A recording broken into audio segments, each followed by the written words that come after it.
I didn't even come out. I was outed. You were that bitch. I was just that bitch during the whole time. Hey. Being gay is not a disability, bitch. It's a fucking, you know? It makes you different. So own it, live it, love it. Hi everybody, welcome to my YouTube channel. If you guys are new here, just remember you guys need to click on that subscribe button right now. Anyways, if you guys hear noise in the background, I'm so sorry. We are currently in the middle of a white elephant party. And we're actually in the kitchen. You know, I think that a lot of people, I can't even talk right now. It's probably because of our drinks. A little bit. A little bit. So a lot of people might be wondering, you know, what is it like to be gay in the military, specifically in the Marine Corps? Auntie can definitely give his perspective. Gilbert Ontiveros. Likes to be called Gil. No one could ever. So hi everyone, my name is Ontiveros. That's my last name, but everyone calls me Auntie because it's cute, it's simple, you know, it just rolls off your tongue, you know? I feel like my experience is definitely just like similar to myself. When I have talked to other people who were also gay in the military, their experiences were a lot different than mine. Well, first of all, so let's get one thing straight. You are gay. You're not bisexual, you're not... You know, none of the letters except for that big G one. Yeah, very much gay. But very strictly much gay. Strictly dickly. Oh, Don't Ask, Don't Tell was abolished in 2011, and I didn't join until 3 years after that. So it was already, you know. So first question. So if, let's say that was still put into place, do you think that it would have somewhat changed your life? 500%. If someone were like deliberately had told me like, oh no, you can't do that, or like you can't just like be yourself. If you're gonna do it, then you have to like be this whole different person. So if they would have deliberately told me that, then I wouldn't have done it. Do you feel like maybe you might have been treated any differently, whether good or bad, because people knew you were gay or they had suspicions that you were gay? Honestly, dude, I feel like everyone found out that I was gay when like within a month of me getting to the company. Oh my god, okay. Another story? Okay, mind you, I didn't even come out. I was outed. What? I didn't know this. Yeah. Oh, this is a good story. Okay, so you didn't even come out. I didn't come out because somebody outed you. These two girls, they were both junior Marines. They had knocked on my room, and then this was like an afternoon, and they're like, "Hey, do you want to come hang out with us and like go grab dinner?" I got really excited because I was just like, "Oh, this is like my time to like start making friends, right?" Right. And especially even like myself with girls, like I just feel like a lot more comfortable just because you know, like when it comes to guys, I feel like I have to like be less gay. So then we start drinking, right? Me and alcohol, like I get a lot more comfortable, get a lot more loosey, and then I just start acting like myself, right? Comfortable, get a lot more loosey, and then I just start acting like myself, right? The girls had already told me because they're like, oh, like we already like figured because because of like of how you carry yourself, of like your eyebrows, like you were just too like styled, you were like whatever. And then like after we started hanging out, I was just like, oh, like you know, I was just like we started talking about boys, and then it was what it was. And at that point, I had only deliberately had told those two girls. And then whenever we were talking, and then the one girl, she told to the guy, she was like, because I think the guys were talking about girls or whatever, and then she like turns to them, she was like, he doesn't care, he likes guys. I was walking down that hill and I was just like, she did not. So first question. Do you think that she did it deliberately, or it was more like an accident because she didn't know that you didn't want to? I feel like obviously she didn't know that I wasn't like just deliberately telling. But I feel like just because I was so open with them, she thought that it was like a open concept to just like anyone in general. Are you still friends with these girls? Oh yeah, 500%. Yes. Yeah. I was never mad at her for like saying it. Yeah. If anything, I would just be like, thank you for saying it. You know what I mean? When it came to me, I didn't know when I would say it. She technically helped you come out without you having to actually. And it wasn't like it was a big thing. She was like, you know, she said what it was true. She was like, he doesn't care. She's like, he likes guys. First of all, I feel like it's not fair that you shouldn't have to say, hey, I'm gay. You know? Because me, I never had to say, hey, guess what? I'm straight or I feel like that's a conversation that a lot of people don't have. I don't put a big emphasis in it because whenever it comes to like people either like it or you don't like it. And if you don't like it, you don't have to hang out with me. Yeah. Like it's really not my issue. It's your issue that you're dealing with. Yeah, let's spill some tea though. Okay. Now in Oki, it's the way I describe it is like pretty much a rock, especially in the place where you work. So we were at this place called Camp. It was the most secluded camp alone Yep. So we're the only ones that are there, and every other Marine, every other company that's there, they're only there temporarily because they're deployed there. So they all rotate out every 6 months. Every 6 months there's new companies. Every 6 months there's new people there. All males. All males. All males. So ammo company, like when I was there, literally the most females that we had was probably like 15 to like, I don't even know, like more than 1,000. Oh, for definitely sure. 2,000, maybe 4,000. Yeah. These males, right? They've probably been without sex for a very long time. Are you ready for this question though? Are you ready? Yeah. Okay. I'll set. Okay. But my question is, have you ever encountered a time where one of these males who is actually that they have a wife or a girlfriend back in will come to you and ask you for a favor? Not a favor. It's story time. Okay.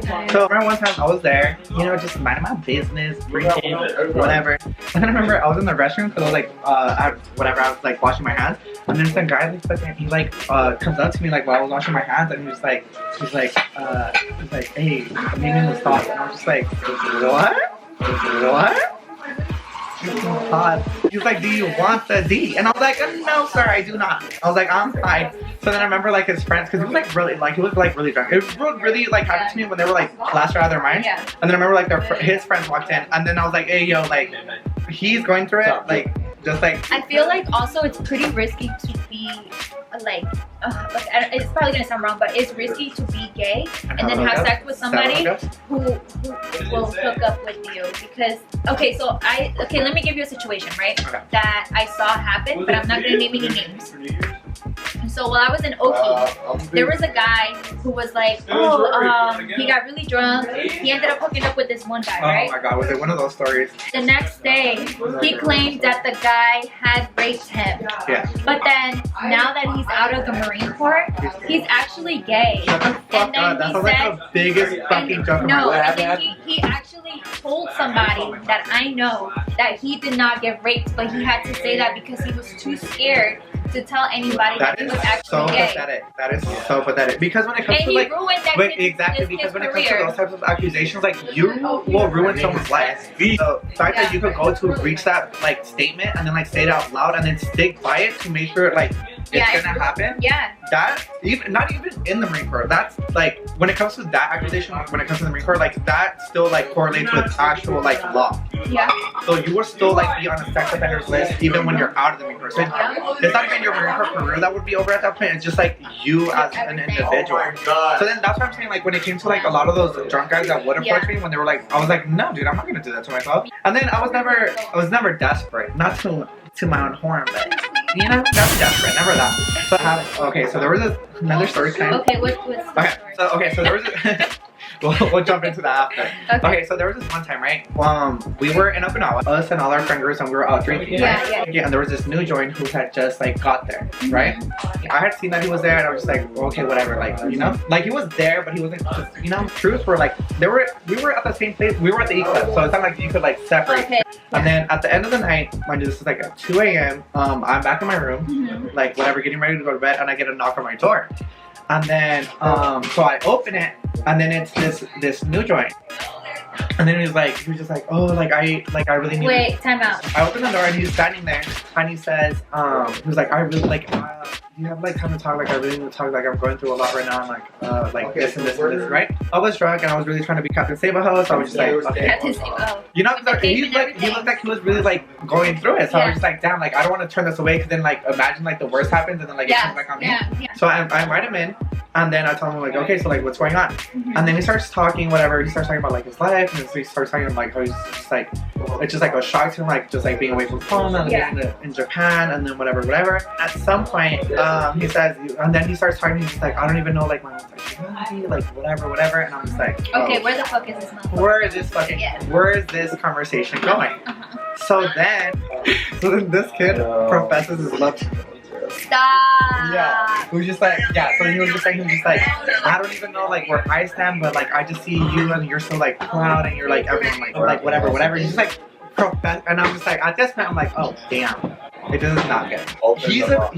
he's under 8 mine at the time. He was drunk when he was fucking. Oh, and he was underage? He was drunk. Dude, you could have under gotten in trouble 8. for that Oh, too. girl. At this point, whatever. I'm just like, at this point, I'm like, oh shit, like we should not be having this conversation right now, right? Yeah. Because I'm drunk, he's drunk. It's in my the whole situation is just bad at this point. Yeah. So then I'm like, damn. So then I start telling him, I was like, okay, dude, like I get it, but you need to leave. Like we'll just talk about it later, whatever. Yeah. I was like, I'm not dismissed, or I'm not whatever. I'm just like, you need to leave. Like it's not good. You already saw the intentions of what was. Yeah, because at this point he just wanted to hook up, right? Yeah. So I kept telling him to go, but he was drunk and he was like persisting, and I was like, dude, you need to go. So then at this point I'm like fucking like yelling. I'm like, dude, you're like getting harassed right now. You're sexually and then getting I harassed. have fucking like I can like grab him and take him out, because then Nancy will grab, like it's the whole situation was just fucking bad. So I remember I just kept telling him like, dude, get out, like you have to get out. Dude, that night our sergeant major was in our barracks. Oh like my he was going through our barracks. Like one of those surprise things to see who's in this room, knock, open the fucking door. But then so he was roving like through the back. So he was running up those stairs, and I lived on the second floor. So then he saw from there, and he just saw like flailing arms or whatever, right? So then he's with duty. So then he like darts like from like there to my room, and then at some point when I'm yelling to this kid to get out of my room, I get a knock on my door. So I was just like so over the situation already. I was like, he's not listening, like, and I don't know what to do. So I open the door, and it's my sergeant major standing there. And I was just like, well, honestly, dude, I was drunk, and I was just over the situation. And he was like, what's going on? I was like, Sergeant Major, time to get in my room. Take him out of my room. Like, I don't care. So the next day that we went to work on that Monday, my Sergeant Major, I told my first sergeant about the situation, and then he like wrote it into the logbook or whatever. Yeah. And then I was just like, it's like, okay, I get where I fucked up, because I invited him into my room at that time of the day. You didn't invite him though. It was more like you were doing your job as an NCO, trying to make sure that he was okay in the state of mind. Exactly. So I knew, like, I was never worried about it, but obviously we started to like talk about the situation. My first sergeant would be like, told me, he's like, well, Sergeant Major wants me to give you a fucking negative counseling, and I was like, okay, like, I don't care. Like, I was getting out like in like 6 months. I was like, if you have to do, like, do what you have to do for sergeant, like, I really don't care. Period. But yeah, so that happened. Wow, that's so insane. Yeah. Like, be good at your job, be a good Marine, but then also just be like comfortable in yourself to like own who you are, and like, you know, just like fucking rock it, and like, you know. The only thing that I'm saying is just like, if you're gonna like go into like a high stress environment like the Marine Corps, just know who you are and then like own it. Because if you go there like with questions and you don't know like who you are as a person, because the whole thing is like correlated. Like, if you're already lost in one aspect, you're not gonna thrive in this aspect. So like, if you're gonna go into it, you have to know who you are, and you have to stand by that. And then you can't be like, you can't be in this like, I don't know, because then, you know. And then after that happened, after that same kid that was like confused and like whatever, like pleading his love to me, he got NGP twice like within the first year that he was there. And I was just like, that's why I'm saying, I was like, if you're not okay in like in who you are, you're not gonna thrive in what the Marine Corps is. Especially the Marine Corps. You know, it's not the Navy, it's not the Air Force, it's the damn Marine Corps. And then also, like, I know you didn't ask me, but because a lot of people did ask me, they're like, okay, so like, if you know you're gay, why would you join the Marine Corps out of all the other? Like, that was actually gonna be my next question. To just like go into the Navy or the Air Force, right? Because those are notoriously like that's where it would have happened at, right? And then I was just like, it's exactly because of that mentality, because I'm like, it would be easier, like, why not just do that? And I was like, I don't want it to be easy. Like, if I'm gonna do something, like, I want to do it like 110%. Yeah. So I was just like, if I'm gonna do it, and then also it's because it proves how strong you are. That also brings me into another thing. Like, when I was in the Marine Corps, when it came to like our physical training and stuff, like, I would make it a thing. Like, I would literally make it a thing for myself to like always be like in the top when it came to like my running time, my pull-ups, my crunches, my fighting. Yeah, but I feel like it's not even prove myself to everyone else. It's just like prove myself to me. Yes. Okay. I want to say thank you. Thank you for having me. I'm so excited. It's my first YouTube video, guys. Hey, wait, can I get a shout out real quick? What's going on, y'all? My name is Calvin. You know, I go by Trent on Instagram. Go follow me and do some shit, like some shit. You feel me? Subscribe to some shit, or come over and get on this wall. You feel me? the social while we social outside. And The party's been happening around this whole time. yeah, so I'm really sorry for the background noise and stuff, but that has been Calvin the whole time. But thank you guys so much for staying by and watching. If you guys have any comments, or maybe if you are a gay Marine, definitely comment down below and tell me about your experiences. Being gay is not a disability, bitch. It's a fucking, you know? It makes you different. So own it, live it, love it, and then thrive on it. And that's that. Period. Period. Peace. Peace. For the two. Salud. No tenemos nada. It's over. That's a wrap.